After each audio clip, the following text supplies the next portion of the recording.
In this video, we're going to be reviewing Voyant's timeline. Voyant's timeline is located here in the upper left-hand corner, just beside the dashboard.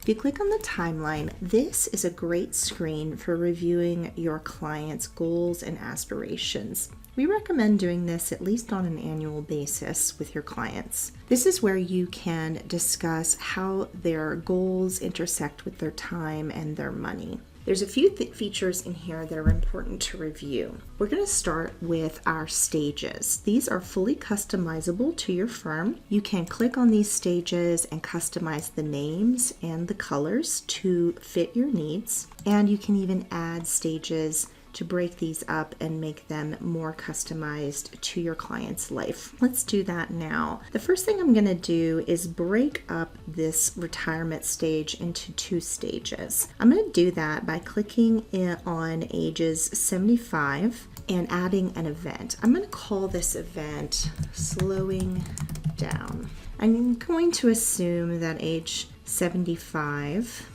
my clients are going to start slowing down, maybe traveling a little bit less, and maybe spending a little bit less. So I'm going to give it an icon. You can give it whatever icon you'd like, but just make sure that you pick from the icons up here at the top, as these special event icons do actually do something in the plan. All right, now that I have this slowing down icon on the timeline, I'm going to select the stage here and I'm going to break up my retirement stage into two stages. I'm going to use this slowing down icon to end the stage, and then I'm going to rename the retirement stage early retirement. Click done to save that. So now I have pre-retirement, early retirement, and then I'm going to give this later stage a different name. And I'm just going to name it later retirement, and you can name it whatever you'd like. You can change the color if you'd like, and I'll just leave it that green color so that it's easy to distinguish between the three stages. The next thing I'm going to do is go to my plus button here in the bottom right, and via this plus button you can add events, which is what we did by clicking in the gray area, and you can add them via the timing here, so you could say exactly what year or what age, and you can give them an icon, or you can add goals, which are trackable expenses in the plan, and that's what I'm going to do now. So I'm going to add a milestone goal for this family, and we're going to say that this family has said a milestone goal is going to be a one-time expense, and our family has said that they want to take a big family vacation at a particular time, and we're going to put it in the plan as a milestone goal because it's much more than they would normally spend for a family vacation, and they want to make sure that they can afford to do it. So priority wise, we're going to put this as a luxury expense because this is going to be prioritized not as basic spending, but as luxury spending, which means that the software is going to make sure that we fulfill all of our basic expenses first, and then as long as we can fulfill our basic living expenses, we're going to fulfill this luxury expense. Inflation rate means that we are going to inflate this expense up from $20,000 year on year until the year that we put it into the plan, and we're using present value to ensure that we do that. If we wanted to make sure that it enters the plan at $20,000, we could use future value, and then no matter what year we put it into the plan, it would enter it at $20,000. But I want to use present value so that we are inflating it up no matter what year we put it in the plan. So I'm going to go to timing, and then I'm going to add an event onto our timeline.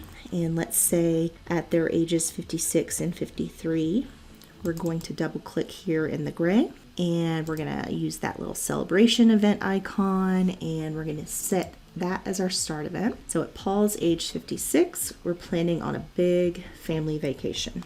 I'm going to click done to save that.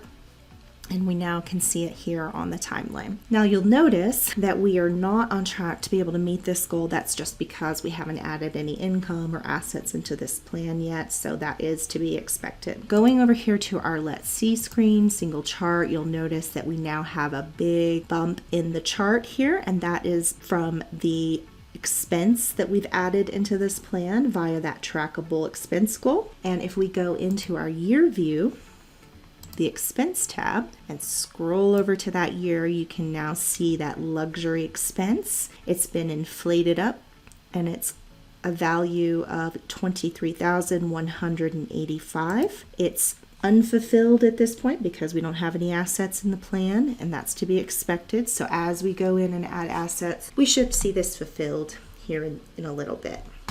All right, let's go back to our timeline, and then I want to add one more goal. So we're going to go to retirement goal, and we know that our clients want to be able to spend around $100,000 in today's dollars for their retirement goal annually. And so we're going to add that into the plan as well. And if you go to timing, it's going to automatically assume that the first retirement event is when that's going to start, and the last mortality event in the plan is when it's going to end. So I'm just confirming that it did enter the plan correctly. And so I'm going to just click done to save. And if we go back to our Let's See screen, single chart, you'll now notice that expense is in the plan, and you can see it via that total need line. So it enters the plan at a future value of $151,259, and you can see it inflating every year all the way up till the end of the plan. I hope that this has been helpful. Just remember, if you have questions, you can always click the name of your client in the top right, select request support, enter your question into the text box, and share the client you're working on. Thanks for listening.